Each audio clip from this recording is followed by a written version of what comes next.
The CSA was now accepting an error rate of 1 in 4. It is, if I can just say, a very demanding level of accuracy when you think we have to calculate child maintenance liability involving often 4 different people's sets of financial circumstances, and if we get it wrong by 1 penny in 1 payment, that counts as an error. The committee chairman says the CSA must improve its performance to avoid lives being ruined by wrong assessments. People who've come to members of Parliament's advice bureaus and they're absolutely staggered by this. And you take it up and you find that very likely they got it wrong. Now, this is a terrible indictment of how not to introduce a programme. I called it one of our horror stories, and that's what it was. The Department of Social Security says it'll bring out a report detailing what's been wrong with the CSA and how lessons are being learned. MPs say they want this produced immediately and say they'll continue to look for real evidence that its past problems are being overcome. Carolyn Quinn, BBC News, Westminster.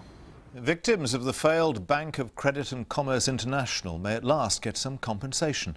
4 years after the bank collapsed, a court in Luxembourg has removed the final obstacle to payments.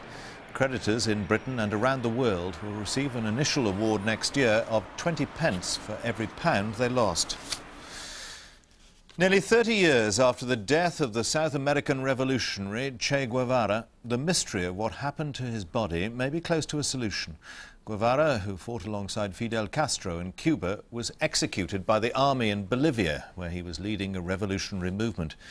His body was reported to have been burned. Now, a general's confession has led to an intensive search at the town of Valle Grande, where his body may in fact be buried.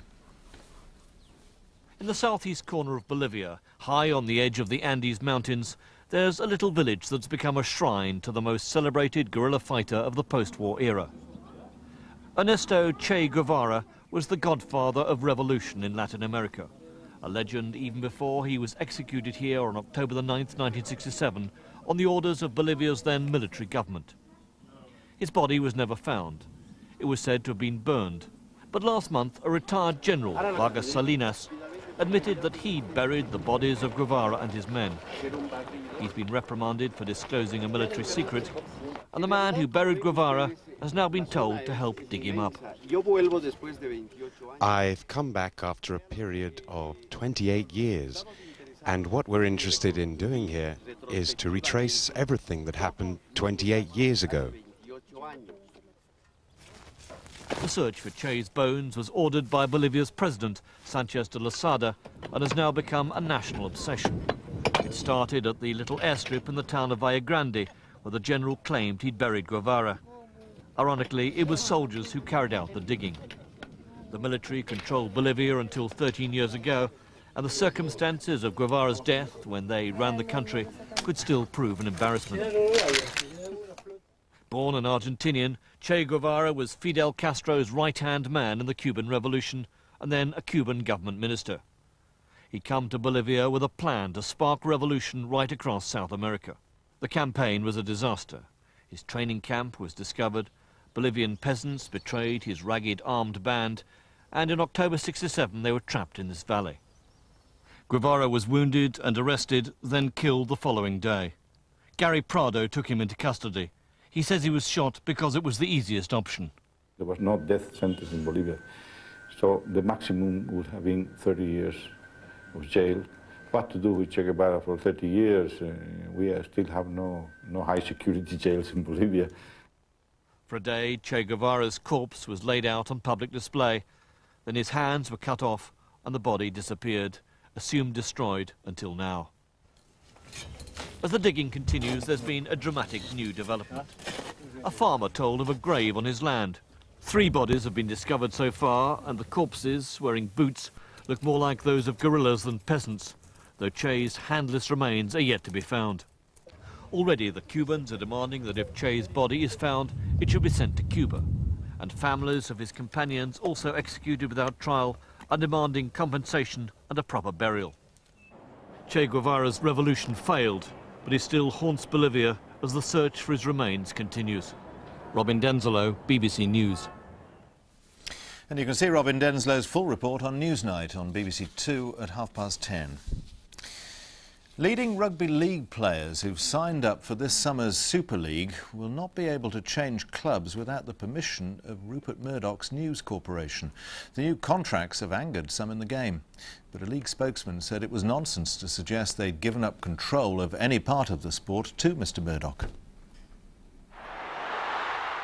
Rugby League signed an £87 million deal with Rupert Murdoch's News Corporation in May. The deal affects top clubs like this year's Challenge Cup winners Wigan.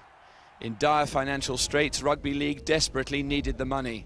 The price for league was a switch from winter fixtures to summer and the merger of a number of historic clubs.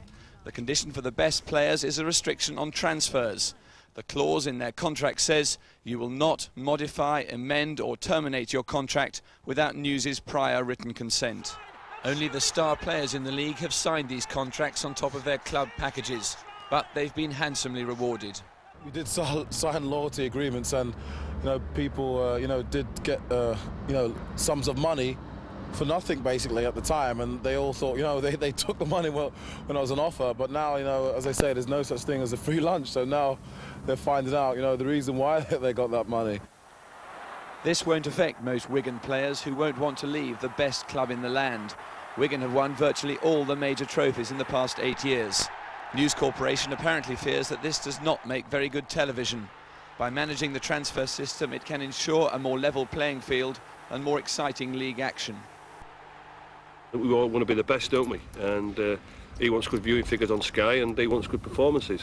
But to stop somebody betting himself a little bit, I find it quite strange. Television now dictates the terms in most major sports. It provides the money. Cricketers donned garish gear for the cameras. There are even experiments in Australia with an 8-man game. Football kick-off times now suit TV schedules. News Corporation have so far made no comment, but rugby league clubs will discover next season when the Super League starts whether they have sold their soul to television. Adam Minot, BBC News. The main news tonight, NATO troops have formally taken over the peacekeeping operation in Bosnia, ending 3.5 years of the UN mission there. That's all from the 9 o'clock news. Good night.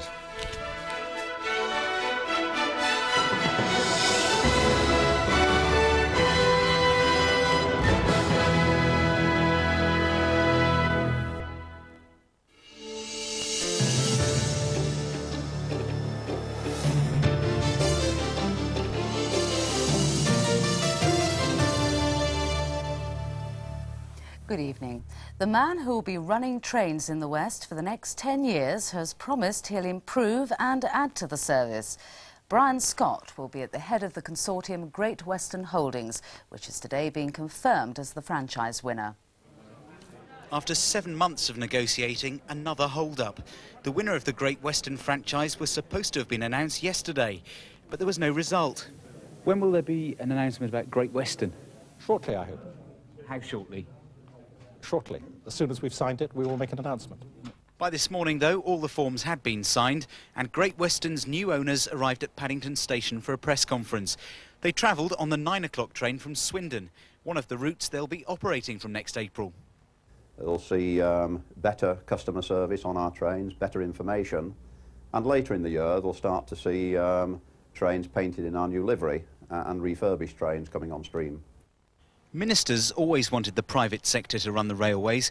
They wanted entrepreneurs from outside the transport world. But in the case of Great Western, it's effectively a management buyout. So doesn't that defeat the aim of privatisation? The people who won offered the best service for the passenger at the least cost to the taxpayer. At the end of the day, that's what really matters. In the end, though, there'd only been 2 bids to choose from. And critics say that shows that very few people want to run the railways because privatisation can't work and is bound to lead to confusion. Police in Gloucester have begun the exhumation of the body of a man who was murdered in the city in 1985. Ivan Romanovsky was found stabbed to death, but his killer was never found. Detectives arrived at Gloucester Crematorium this morning. They put up a tent in the cemetery over a grave as part of their preparations to exhume the remains of Mr. Romanovsky. He was found dead at his home in Rycroft Street in October 10 years ago. He'd been cut on the neck and had wounds in the back. At the time, an inquest jury returned an open verdict. Police have never been entirely clear about how and why he had met his death. But 2 weeks ago, officers reopened the case and decided they needed to re-examine the body. 36-year-old John Evans from Northfield Road in the city has been charged with murder and will appear before magistrates on January the 8th. Steve Brodie, BBC News West, Gloucester. Heather West, who was murdered by her parents at 25 Cromwell Street, has been buried at a private ceremony. Her remains and those of 8 other young women were found at the West